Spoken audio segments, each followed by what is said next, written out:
Hi, I'm Flynn. I studied the Bachelor of Architecture at Otago Polytechnic, and now I'm following through and studying my Masters of Architecture. I chose to study architecture at Otago Polytechnic because I enjoyed doing metalwork and DVC in high school. That made me want to study something technical and creative. What I really enjoy is the access to professional quality software and facilities for 3D modeling and 2D drawing, and being taught in an industry standard. It's been eye-opening to learn from lecturers who are extremely knowledgeable and regarded in their field. The smaller classes mean that you have a more personal relationship with the lecturers.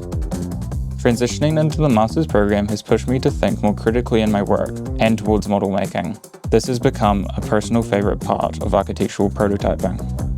For my design studio project, I'm currently working on a conceptual project based in Venice, Italy for the Benign exhibition. Part of this project was creating something that had motion, using digital tools to laser cut and prototype this movement. Doing my master's has been challenging, but also very rewarding. I feel like I've been set up for a successful career in the industry. If you're looking for a technical and creative course, architecture at Otago Polytechnic is for you.